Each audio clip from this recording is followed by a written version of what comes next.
Hey guys, this is Justin. Hello and welcome to another video. And no, I have not clickbaited you. No, your eyes are not deceiving you. Today we'll be taking a look at what is essentially a full-length trailer for The Mandalorian Season 3. Now, if you're not familiar with the circumstances here, basically Lucasfilm and Disney released this trailer behind closed doors at Star Wars Celebration. Only the few hundred people that were lucky enough to actually attend the panel in person were allowed to see this trailer, and they were very, very diligent about catching people who had their cell phones out. Some of this has leaked online before, but this is definitely the best look we've got at the trailer, and this is also a complete look as well. So there's a lot to go over here. I'm going to really spend my time doing this. If you want to just watch the trailer on your own without me talking, I can't just host it on YouTube, but I will link to a Twitter thread down below where it should still be accessible. Otherwise, just check Reddit. That's usually a pretty good bet.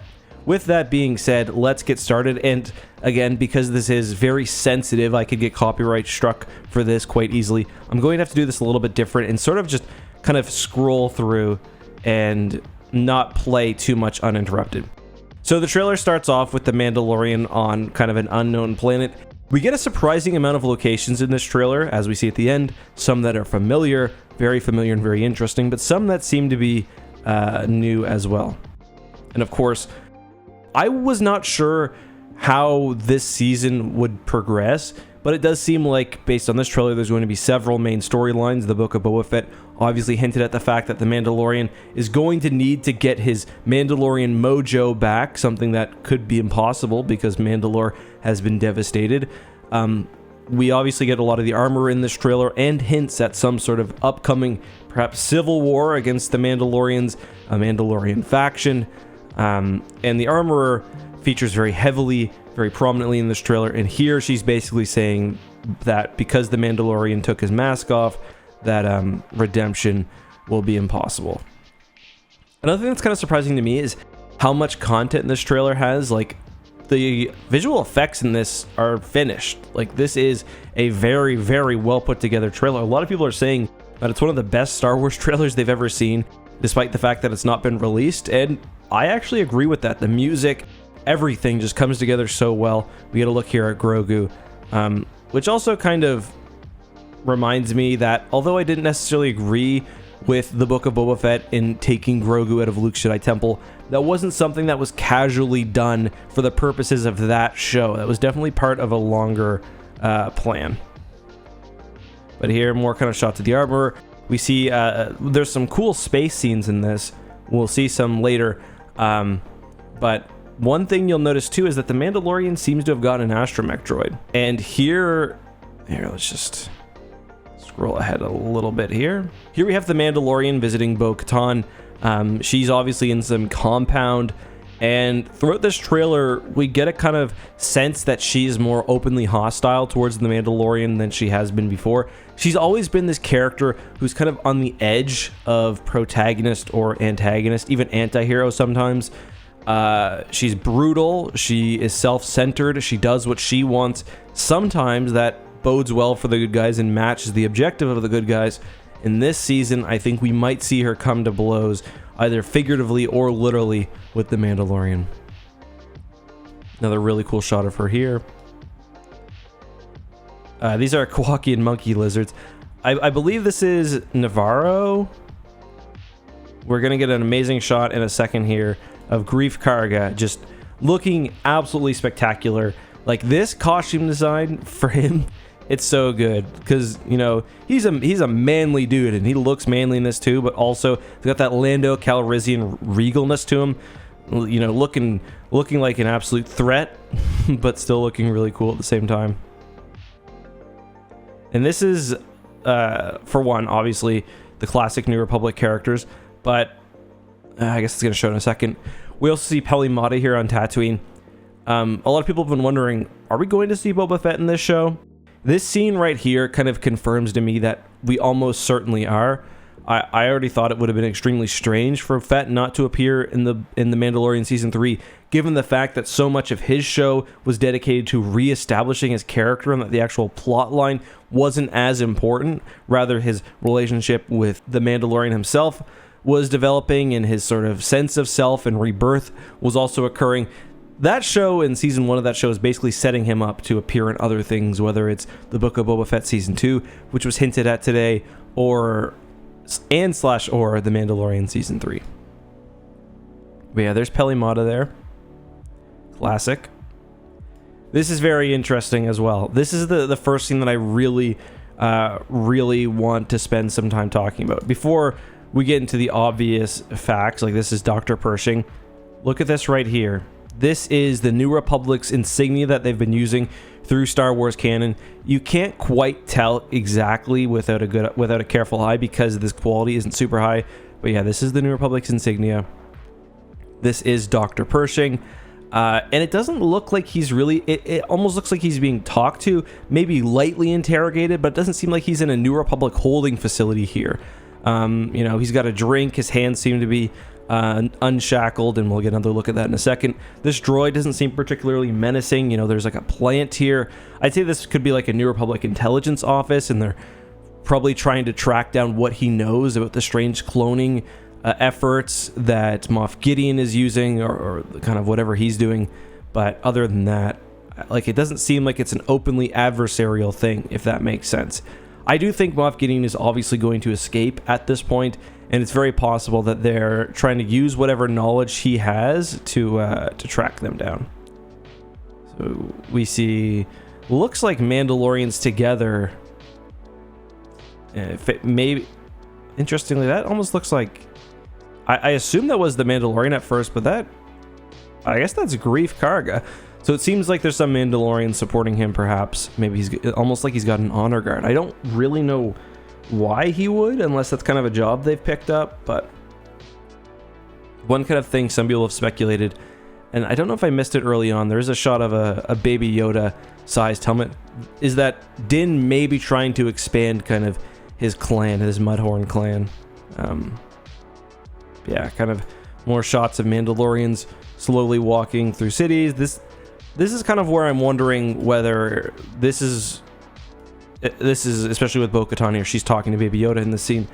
This is where I'm wondering maybe we're going to see some direct confrontation. So yeah, there's Dr. Pershing there again. Doesn't necessarily look like a man who's under close watch. Like, these are New Republic agents here, but it kind of looks like a man who's openly kind of cooperated, who's switched sides. Yeah, so this is kind of one of the references where it looks like the Mandalorian may have gotten his own clan, and in fact this almost looks like it could have been the Mandalorian's old chest piece before he upgraded to Beskar. Other people have pointed this out. I didn't come close to realizing this, but these Mandalorian warriors here actually match one of the Lego battle packs that came out, so a little interesting there. Again, Bo-Katan just seems like she's kind of fuming, probably because she doesn't have direct control over Mandalore. All right, where she's not Mandalore herself, rather. This is a very interesting one. We've seen this scene in other trailers, but we never had such a nice look, even though obviously this isn't the clearest. But I'm just gonna actually play this straight up for a second. These ships right here look a lot like R41 Star Chasers to me. It wasn't a connection I immediately made because the front of the ship, how it flares out like this, but I don't think these are Mandalorian vessels. I think these are sort of the new version of the R41. They've got a similar engine profile, the way they kind of got the back section and the elongated front section. It just kind of has a very clear design language to me. The R41 was a legend ship that first appeared in TIE Fighter. It did an entire video on it. I think Star Wars canon has already sort of been influenced by it when it comes to Star Wars Resistance. But if I were to guess, these are probably Underworld ships. I will say the color scheme does kind of remind me of Mandalorian ships, but I'm going to guess more likely that these are not the Empire, not the New Republic, probably more kind of underworld smugglers, criminals, whatever. It's kind of some images here. Not really a whole lot to glean from this. There's some ship, and there's in the scene with Peli Motto, you can see a vessel as well. that looks something like this. I'm not sure what this is. I don't think this is the I don't think this is the N1. But yeah, interesting look there. It almost looks like a Jedi starfighter of sorts. Seems to be Bo-Katan's new vessel. Although it could have been one of her older Mandalorian ships. It's kind of hard to tell. I believe that's the scene where she basically says, did you think your dad was the only Mandalorian, to Baby Yoda, which is obviously kind of funny. So yeah, more kind of combat footage here. Hard to tell who they're fighting against, whether it's against each other. Oh, there's the Baby Yoda helmet as well. So I believe this character has appeared before, but I'm gonna have to double check that. So here's another look at the space scene. Seems like the Mandalorian and the N1 is being chased by sort of the same craft. And again, jumping out with another group of Mandalorians. The armorer coming in to just absolutely crack this Quarren in the back of the head. Really bad day to be that guy. And obviously, what can you say? So I don't know whether this is Babu Frick. Obviously, there are multiple of these creatures here, probably the same species. I don't know if Babu Frick's species has actually been named yet, but I mean, Babu Frick himself is a mechanic. Why not have more of them?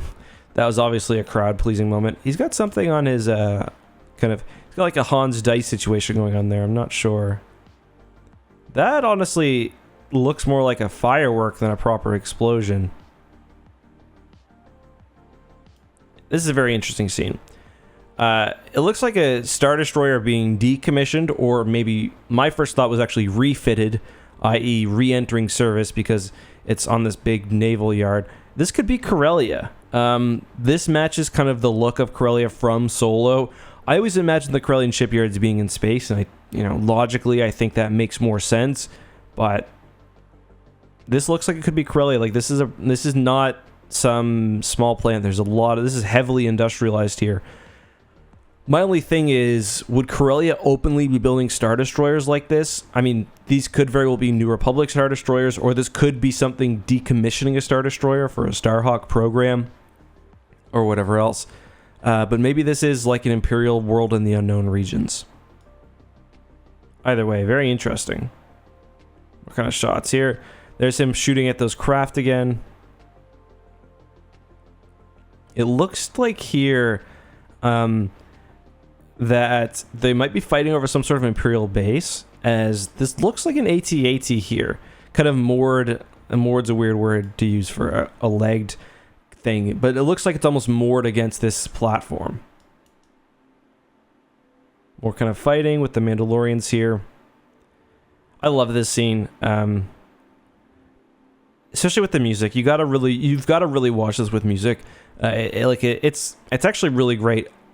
I don't think the Mandalorian's like sick or anything here, or knocked out, or I just think he's kind of just relaxing with Grogu. It's like maybe in a quieter moment. And I've gotten asked a lot about this ship.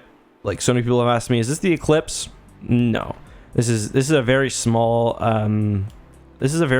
vessel. I actually don't think this is a spaceship. I think this is maybe like, I can't remember exactly what word I used for it earlier. Maybe like some sort of tug, or a barge would probably be a good word. Like, I think this is probably an atmospheric craft rather than any sort of proper spaceship. And yeah, I mean, what can I say? Obviously, here we have the Mandalorian city of Sundari, is what it appears to be anyway. Again, this is the best look we've got at it. And again, another kind of mysterious ship here. This is not the N1. This could be... Let me just take a look. 1 second. I'm going to pause this. All right, so just pausing it, and I double-checked, and this does definitely look like it could be a Gauntlet starfighter. The front totally matches up with it. The Gauntlet sort of has these two prongs that are always in front of the cockpit. I'm pretty sure no matter what form the wings are in. So that looks like a Gauntlet here. And that could be what we saw earlier as well, maybe even parked at Palimata's. So this is probably the Mandalorian could be visiting this with Bo-Katan, someone else from Death Watch, or just another Mandalorian, or he might not even be present on this scene. So, interesting kind of thing there. It could also be something like a Fang fighter, but more likely, I think it's probably just the gauntlet. That's pretty much it, though, guys. The crowd got excited for that night too, because I mean, look at this. This looks straight out of, you know, multi-million-dollar movie. I'm very excited for this show.